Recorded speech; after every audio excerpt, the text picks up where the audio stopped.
This story is an original creation by the Her Chains writing team, inspired by the hidden corners of family life and told with the purpose of fostering emotional connection and spreading understanding. My name is Lauren Hayes. Most evenings in my life follow the same quiet rhythm finish work. Check in with my daughter, make something simple for dinner, and settle into a silence that has become a familiar companion since my husband passed away nearly a decade ago. It is not an unhappy life, just steady, predictable in the way you only appreciate after surviving more chaos than you ever asked for. My daughter, Haley, moved back in with me 2 years ago after her long, messy breakup with Caleb Rourke. I had hoped that returning home would steady her. For a while, it did. We cooked together, shared late-night conversations, even rebuilt the warmth that had faded during the months when Caleb pulled her away from everyone who loved her. It took me a long time to let go of the anger I carried toward him, toward the debt he left in her name, toward the lies he fed her, toward the fear I felt when she cried herself to sleep and still insisted he just needed help. Even now, Haley avoids talking about him. Whenever I mention his name, something flickers in her eyes. Shame, maybe, or longing.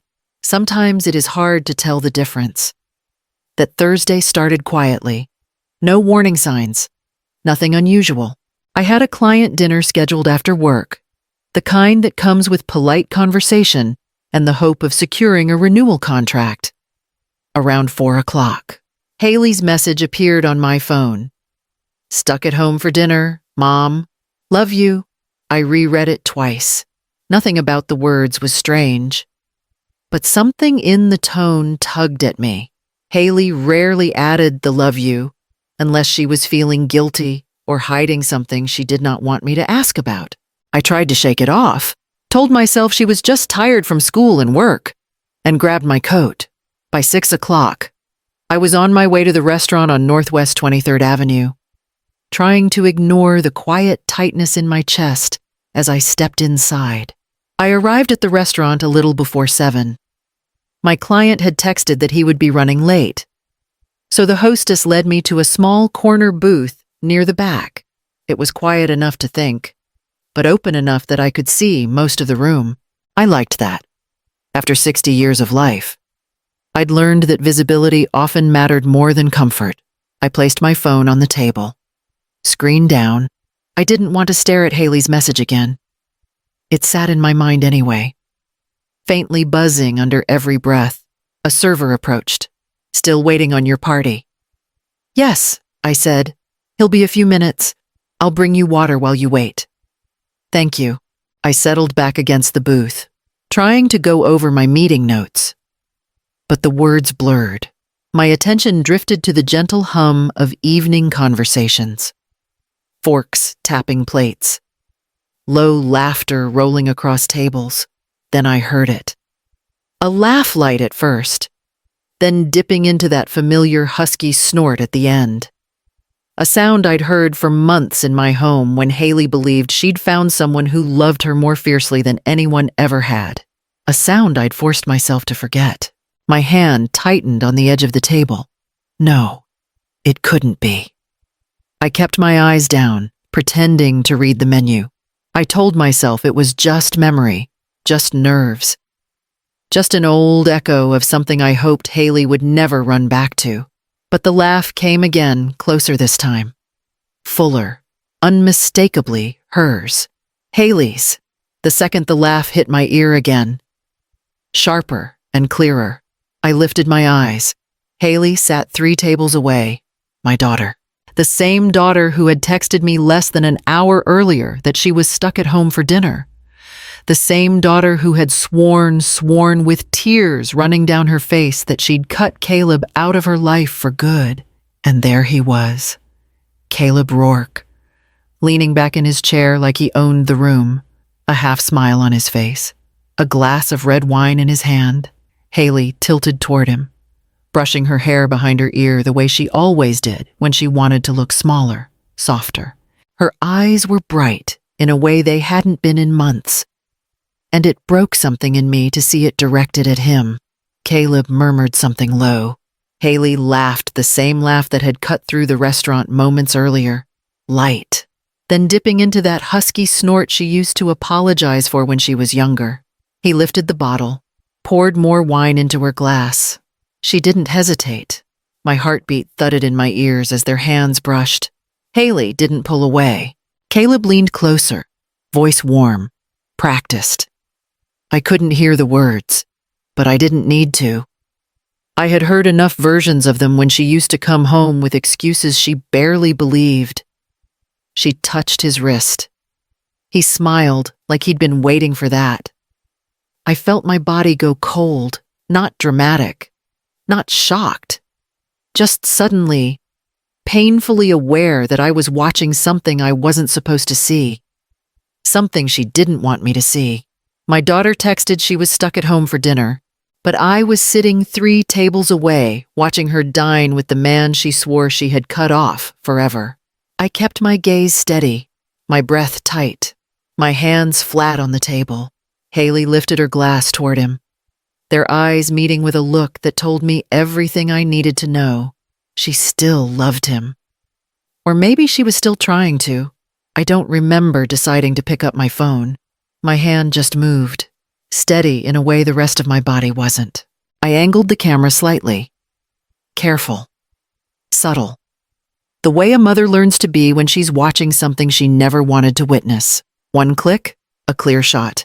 Haley leaning toward Caleb, his hand brushing her wrist. 2 glasses of red wine between them. The timestamp glowed in the corner. Undeniable. I opened our message thread. My fingers didn't tremble. Enjoy dinner at home. I attached the photo and pressed send. Across the restaurant, Haley's phone buzzed on the table. She glanced down lazily at first, still smiling at whatever Caleb had said. Then her eyes focused on the screen. Her smile faltered. Her hand froze around the stem of her glass. Caleb noticed instantly. What's wrong? She didn't answer. Her face drained as she tapped the photo open, her shoulders curling inward like she was trying to disappear inside herself. She lifted her head slowly, scanning the restaurant with quick, panicked jerks of her eyes. Caleb leaned closer. Haley, talk to me. She shook her head, tiny, frantic. It's my mom. He stiffened. What did she see? I watched him, not her. His reaction came too fast, defensive, irritated, calculating. That was the Caleb I remembered. Always taking her feelings as an inconvenience. Haley whispered something I couldn't hear, but I watched Caleb's jaw tighten. His eyes darted across the dining room like he expected me to appear in front of him. I didn't move. I didn't lift my head. I just waited. Haley finally spotted me. Our eyes locked from across the room, her face twisted with fear, guilt. Something breaking in real time. The lie had landed, and I could already see the weight of it crushing her. I left the restaurant before Haley could stand up. I didn't want a scene. And I didn't trust my voice enough to speak without breaking. Outside, the air felt colder than it should have. I walked to my car, unlocked it, and sat inside without starting the engine. My phone buzzed before the door even closed. Mom, please. It's not what you think. Another vibration. I swear we were just talking. I needed closure. Then another. I knew you'd judge me. That's why I didn't tell you. Then a call, then another, then 3 more. I let them ring out. Her messages stacked one after another, filling the screen like a flood she couldn't control. He reached out last week. I thought I could handle seeing him. I just wanted answers.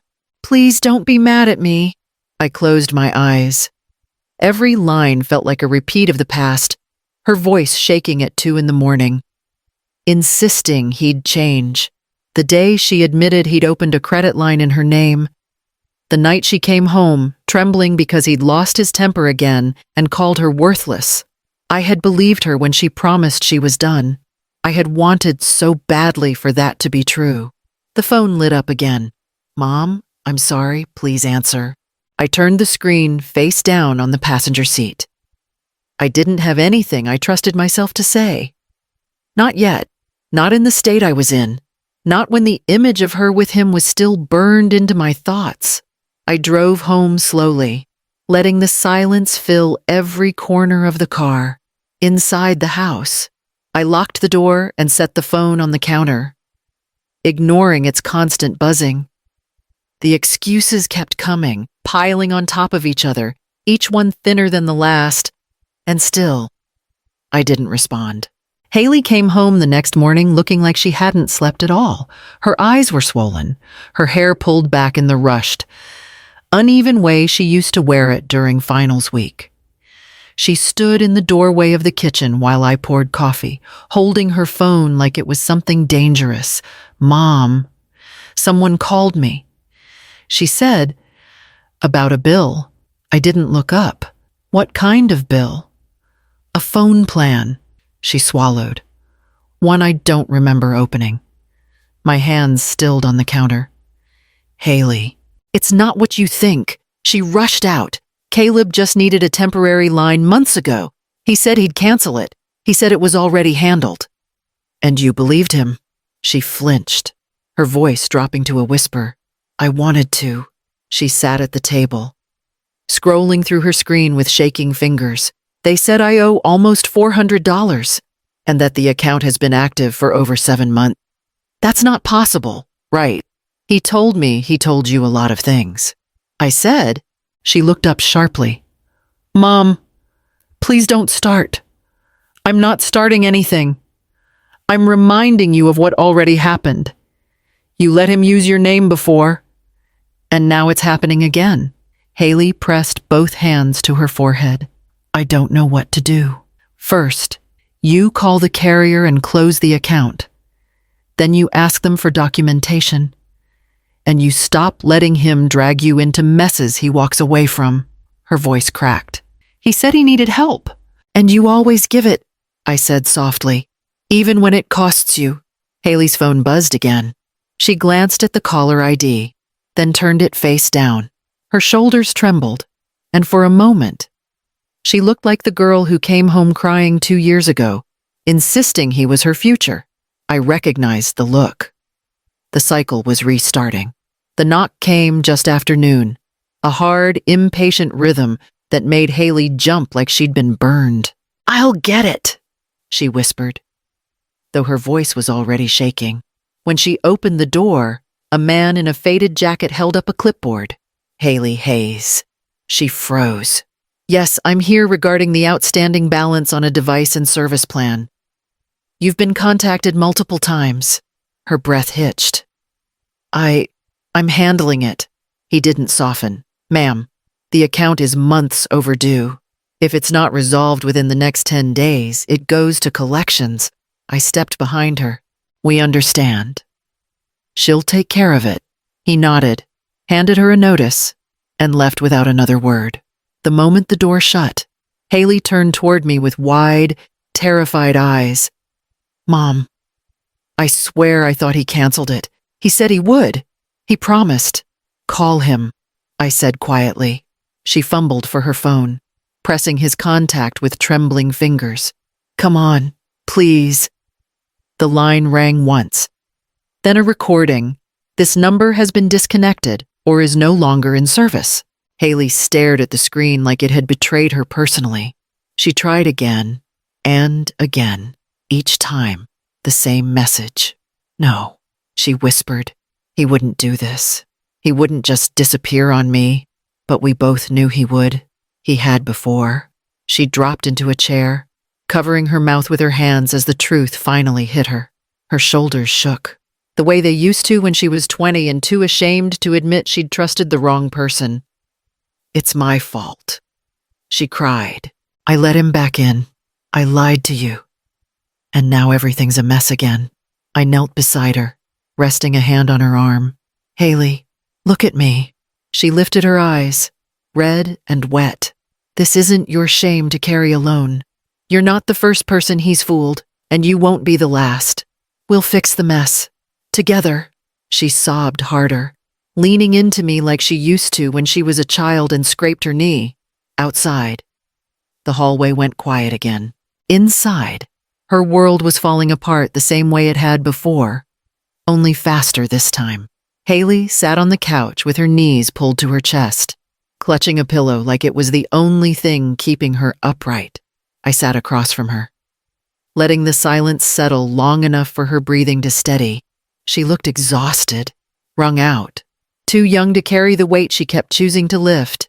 "Haley," I said softly, "we need to talk about what happens next." Her eyes flickered, wary. "I know you're angry."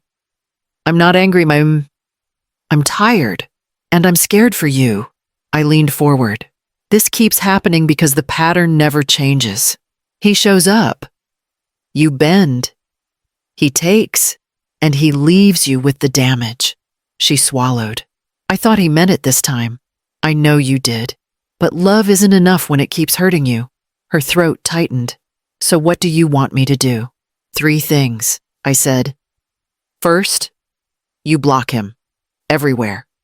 Phone, email, social media." She looked down. "I already tried calling him. He's gone. That doesn't mean he won't crawl back when he needs something." She didn't argue. "Second," I continued, "we deal with the debt. You're not doing it alone, me, but you'll be the one making the calls. You need to take control of your name again." Her voice cracked. "Okay." "Third, you talk to someone. A therapist. What happened with Caleb left scars, and pretending you're fine won't make them disappear." She hesitated, fingers twisting the edge of the pillow. "Mom, what if I'm the problem? What if I'm the reason he—" "Stop!" I moved to sit beside her. "You're not the problem. You're the one who keeps trying to love someone who never learned how to love you back." Her shoulders shook. She didn't pull away when I put an arm around her. "I'll try," she whispered. "I don't know how yet, but I'll try." "Trying is enough," I said. "For now." She leaned into me, finally letting herself breathe as the first small step toward healing settled between us. It happened 2 days later. Just as Haley was starting to breathe normally again, we were cleaning up after dinner when someone pounded on the apartment door, 3 hard knocks, loud enough to rattle the frame. Haley froze. "Mom." "That's him." Before I could stop her, she opened the door. Caleb stood there, unshaven, jittery, eyes darting like he was tracking every possible escape. "We need to talk," he said, pushing past her before she agreed. Haley stiffened. "You disconnected your phone." "I was overwhelmed," he said quickly. "You cornered me. I needed space." "You lied," she shot back. He lifted his hands like he was soothing a frightened animal. "Baby, listen. I messed up. But it's because I love you. I was trying to fix things for us. You know how stressed I am. You know how hard life has been. I just needed you to understand." I'd heard every version of that script before. Haley stepped away from him. "Caleb, stop. I don't want excuses." He blinked, thrown off. "Excuses seriously. After everything I've done for you, I came back because I care. You came back because you need something," she said. His jaw tightened. "Don't do this. Don't turn into someone who thinks they're better than me because your mom fills your head with garbage." Haley's voice stayed steady. "I'm done." "Caleb!" He let out a hollow laugh. "You're not done." "You never are." She reached into her pocket, pulled out the small ring of keys he'd left at our place months ago, and held them out. "Take these. And don't come back." He didn't move. "Caleb," she said firmly, "it's over." Something snapped in his expression. He leaned forward, voice low, venom coating each word. "Without me, you're nothing." Haley didn't flinch. She just set the keys on the floor between them. "I'm finally starting to be something," she said. "And you're the thing I'm leaving behind." She closed the door on him. hands trembling, but eyes clear as if she'd stepped into her own life for the first time. It was almost 3 weeks before Haley asked me to meet her for dinner. No excuses, no last-minute changes, no strange pauses in her voice. "Mom, I want to do this right," she said. "Just you and me." When I arrived at the small cafe, she was already there, sitting straight, hands folded, no tension in her smile. It had been a long time since I'd seen her look like herself. She stood when I reached the table. "Mom, I owe you the truth." I sat down slowly. "Then tell me." She inhaled shakily. "I lied that night because I was ashamed. I thought if you knew I was seeing him again, you'd give up on me. And I didn't want to lose you too." I touched her hand. "You never lost me. You just lost sight of where you were standing." Her eyes filled. I kept choosing the same hurt. "And I don't know why." "Because you wanted love," I said, "and you were willing to shrink yourself to feel it, but you're learning now. That matters." She nodded, wiping her cheek with the back of her hand. "I blocked him. I called the carrier and fixed the account. And I booked a therapy appointment." "I'm trying, Mom." "I know," I said, "and I'm proud of you for choosing yourself." For a moment, neither of us spoke. Then Haley let out a soft breath. "Next time I say I'm home, Mom, I'll mean it." There, in that quiet booth, something settled between us. Not perfection, not certainty, but honesty. And that was enough. Sometimes the people we love fall into the same fire over and over. Not because they're weak, but because they're still learning where the heat comes from. Our job isn't to drag them out. It's to stay close enough that they know where safety lives. If you want more stories like this, don't forget to like, comment where you're watching from, and subscribe for the next video.